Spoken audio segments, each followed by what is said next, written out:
Muy buenas noches, amables televidentes. Bienvenidos a un nuevo programa de cursos, programa del Centro de Estudios Superiores Universitarios de la Universidad Mayor de San Simón. Como ustedes saben, el panorama político en América Latina se ha modificado considerablemente en los últimos tiempos. Nadie hubiera pensado, por ejemplo, que la Argentina de los Kirchner, al haber presentado un candidato, este candidato hubiera perdido frente al actual presidente de Argentina, el señor Macri. Tampoco se esperaba una derrota tan importante del chavismo en las últimas elecciones en Venezuela, las elecciones para el Congreso, que ahora está controlado por la oposición. O sea, realmente América Latina está cambiando considerablemente y tal vez los cambios que van a afectar muchísimo a toda la región son los cambios que se están dando actualmente en el Brasil. Y justamente para hablar del Brasil hemos invitado a Guillermo Alfredo Johnson. Él es profesor de Ciencia Política de la Universidad Federal do Grande Dorados, es doctor en Sociología Política, en Sociología Política, y ha escrito muchos libros, artículos sobre temas de los que vamos a discutir justamente esta noche, que tienen que ver con el Estado, con las políticas públicas, con la democracia. Bienvenido al programa, Guillermo, muchas gracias por tu participación en este programa. Bien, buenas noches a todos. Yo agradezco tener la honra de poder participar de estos debates, ¿no?, que creo que son fundamentales para poder conseguir mínimamente comprender nuestra situación en América Latina, que usted describió bastante bien para poder comenzar esa discusión, ¿no? Sin duda que estamos viviendo en los últimos años un cambio significativo del señal, digamos, ¿no?, del signo, ¿no?, de la política que nos está dirigiendo, ¿no?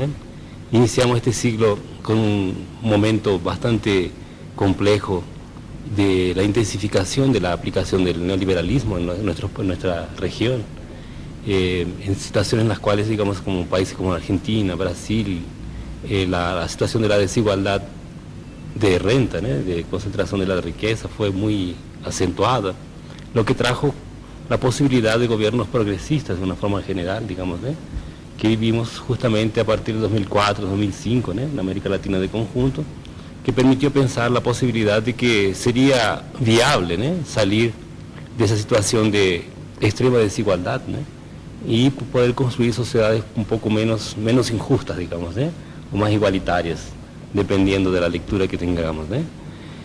Pero sin duda que eso también estaba vinculado a una serie de coyunturas internacionales económicas, ¿no?, que estaba vinculada justamente con el hecho de la entrada en la economía internacional de China y India, con la compra significativa de productos primarios, ¿no?, en general, y también del consumo, digamos, de minerios, ¿no?, de minerales, ¿no?, que hizo justamente con que los países latinoamericanos tengan, digamos, un boom, digamos, ¿no?, de recursos, que les permitió de manera general también poder invertir en algunas empresas, en el caso de Brasil, digamos, y de invertir también en las políticas sociales de una forma general, que fue, digamos, en el caso, digamos, de Brasil, o de algunos países latinoamericanos pensaron hacer una cierta primavera social, digamos, ¿ya?, en el sentido de que hemos tenido acceso más facilitado a la educación de una forma general, superior, por ejemplo, ¿no?,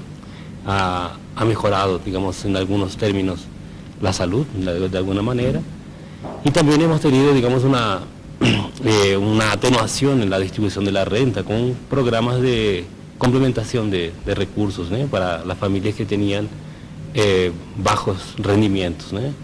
Eso, digamos, ha aparecido, ¿no?, para buena parte de la población como una situación muy positiva, ¿no?, en el sentido de que han tenido acceso al consumo, ¿no?, y muchas veces el propio Estado ha facilitado también el acceso a los préstamos y que también ha dinamizado el mercado interno de una forma general. Ese periodo de aproximadamente, digamos, se extendió hasta 2014, 2015, ¿no? Y que también, digamos, es un poco decurriente de las repercusiones de la crisis de 2007-2008 en Estados Unidos, ¿no? Que llegó un poco más atrasado, digamos, en los países latinoamericanos, pero que repercutió también, digamos, justamente en la dificultad de tener recursos, ¿no? Para continuar las políticas de distribución de renta, ¿no? Ya que en buena medida grande parte de los países no ha de ninguna manera, digamos, tocado, por así decir, una estructura de la distribución de la riqueza en los países latinoamericanos, ¿no?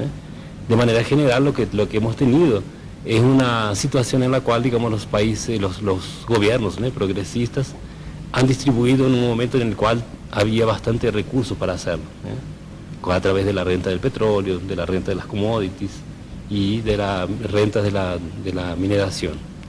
Y eso justamente en función de las transformaciones significativas en nivel internacional ha hecho con que esa situación de bastante recursos disponibles ha disminuido cada vez más, ¿no? Y que en el último tiempo justamente vivimos una situación en la cual esos recursos han escaseado cada vez más, ¿no? Los precios de las commodities del petróleo principalmente han caído, y las commodities, digamos, no han caído todavía, ¿no? Pero también nos dan cuenta de satisfacer esas políticas que estaban colocadas anteriormente. Un aspecto que generalmente también no se lleva mucho en consideración es el hecho de que, considerando la financiarización del capital en esta coyuntura, las deudas internas de los países han crecido significativamente cada vez más, y que ha hecho justamente con que los presupuestos nacionales estén comprometidos cada vez más con el pago de esas obligaciones, digamos, ¿no?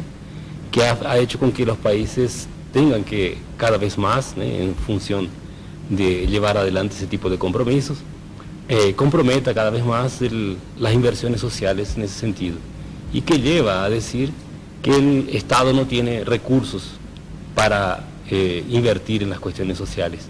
O sea, de alguna manera fue una época, digamos, basada fundamentalmente en grandes recursos que llegaban por la venta de nuestros productos de exportación.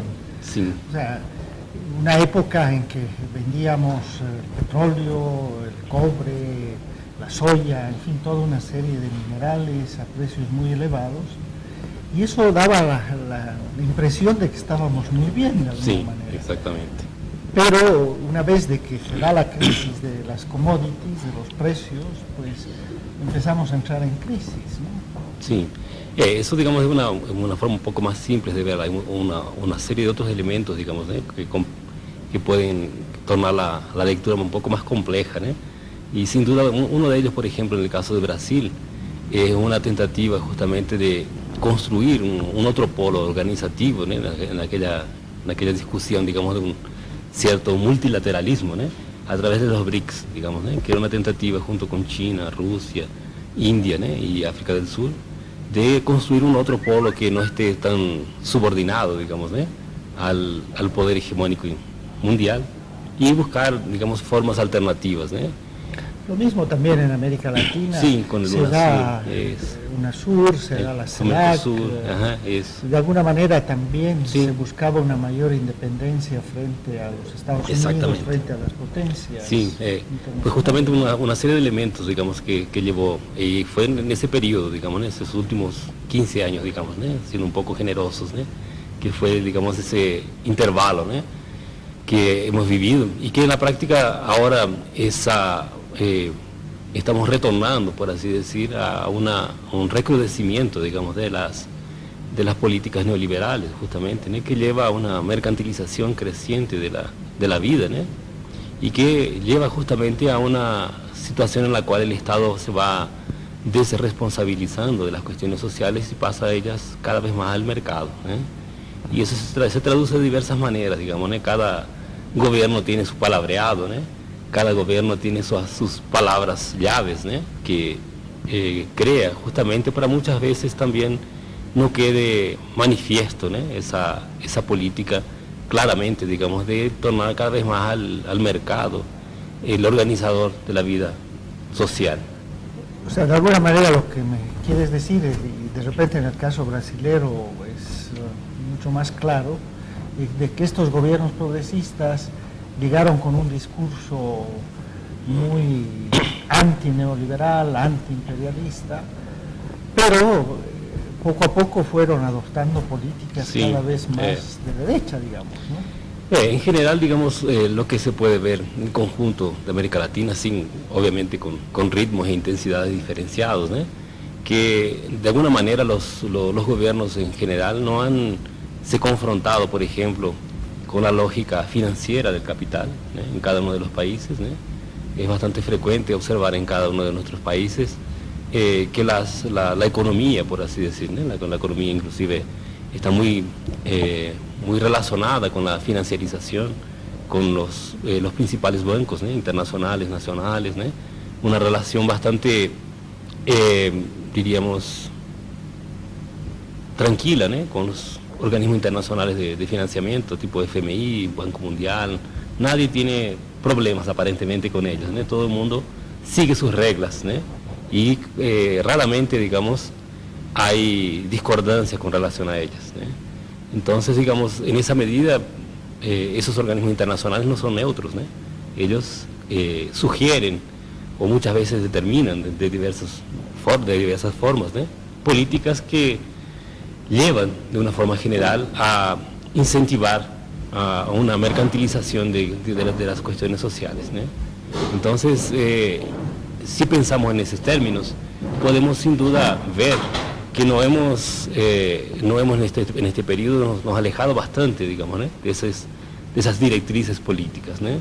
Lo que hemos visto de forma general es una tentativa bastante diferente de otros periodos, ¿no?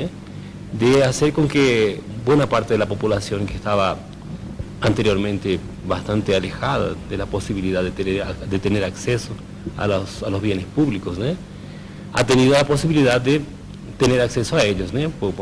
Por ejemplo, a la educación superior, a algunas situaciones de salud, ¿no? A tener una renta mínima, ¿no?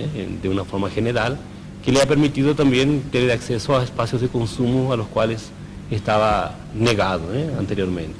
Entonces, digamos, un poco eso es que hemos visto en ese periodo, ¿no?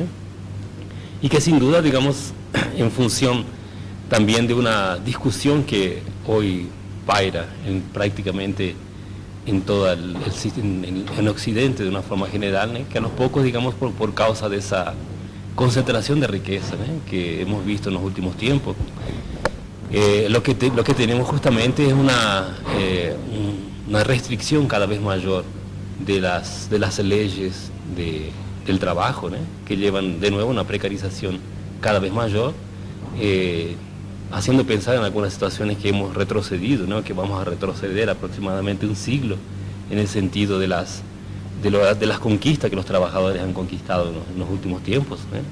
Y que puede llevar de nuevo a una situación de jornada de trabajo muy extensas, ¿no? De pérdida de derechos significativos, ¿no? Y que por su vez a un aumento bastante grande de la necesidad de pagar por los servicios, ¿no? Que hasta hace poco tiempo eran derechos, ¿no? En la práctica, digamos, lo que buscan esas políticas que estamos viviendo en este periodo, ¿no? O la tendencia que se presenta, justamente es hacer con que tengamos que cada vez más pagar por los servicios, ¿no? Y aquellos que eran derechos anteriormente se van a tornar servicios, ¿no?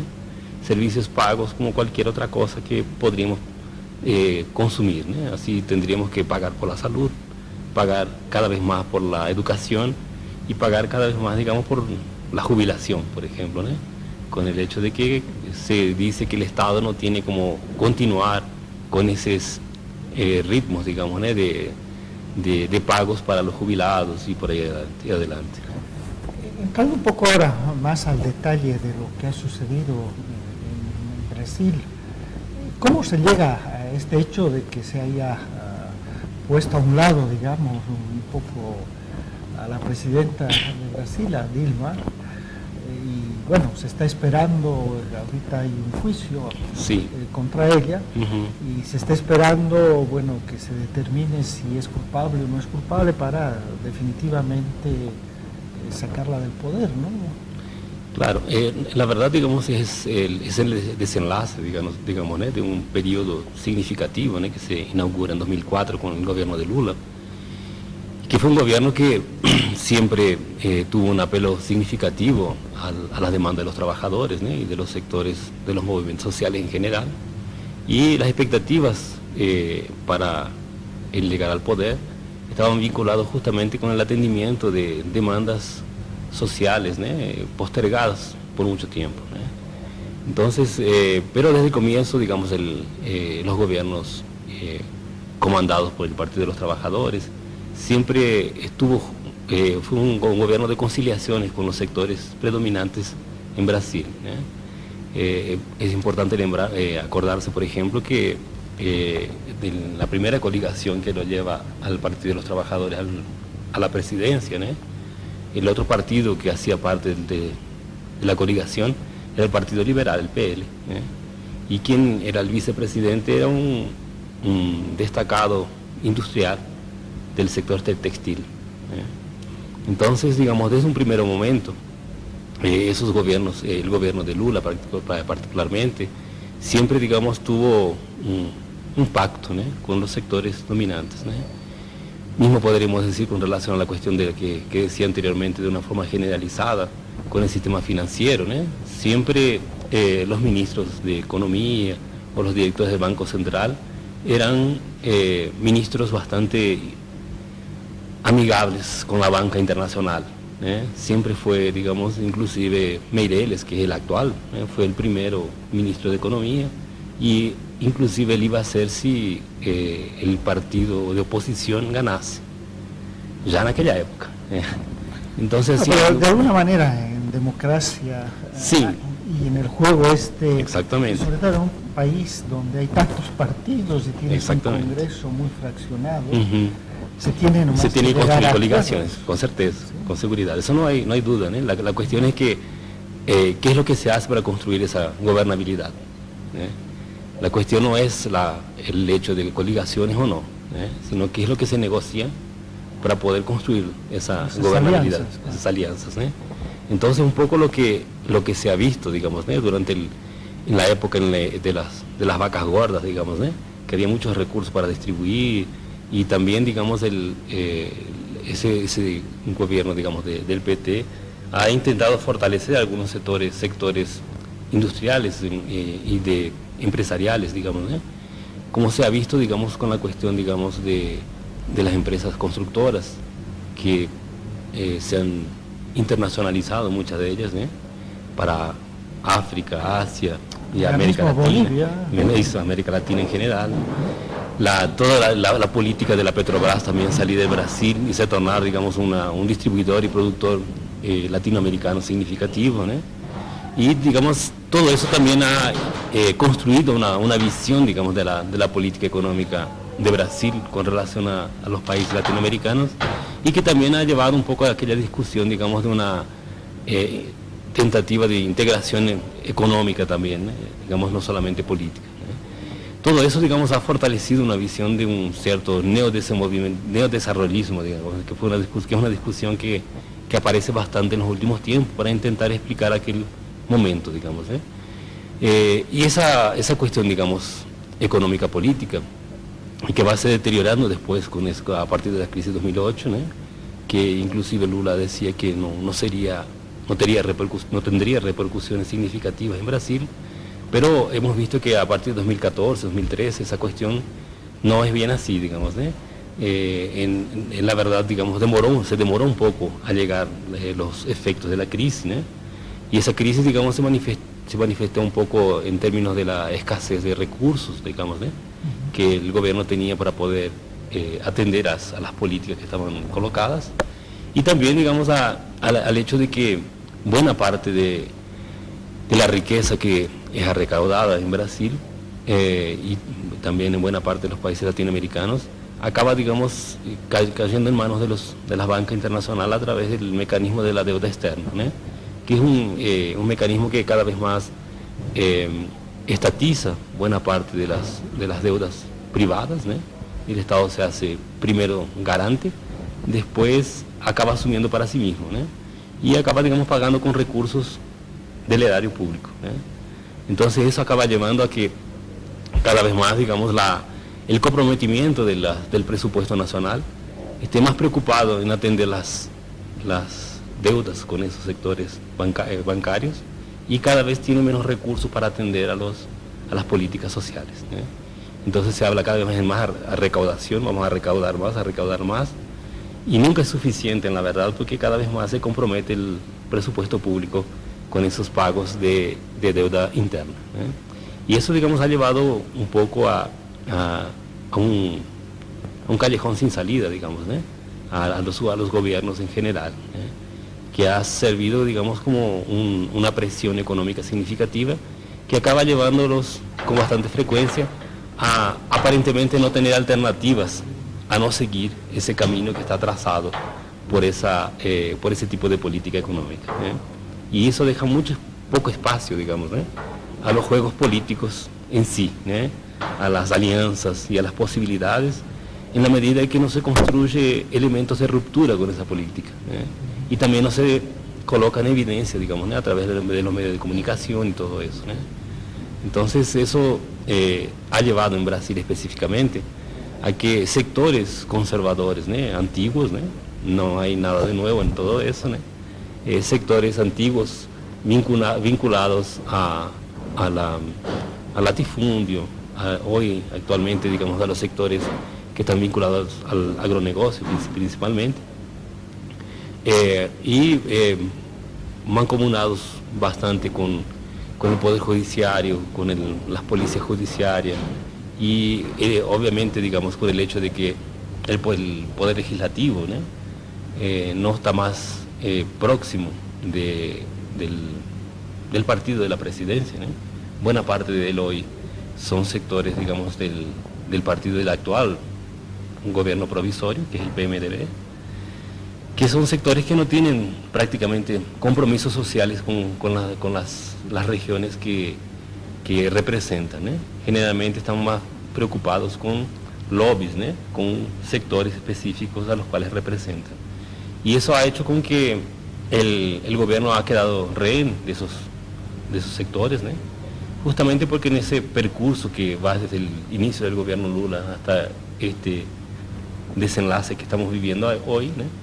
El gobierno prácticamente ha dejado de dialogar con los sectores de los movimientos sociales, con los sectores de los sindicatos en general, y ha dejado de escucharlos, ¿no? En sus reivindicaciones, y ha optado por diversos mecanismos, ¿no? Y por esa dinámica a atender principalmente los sectores a los cuales, digamos, considera prioritarios para la economía nacional, que sería en el caso del agronegocio, algunos sectores industriales, ¿no?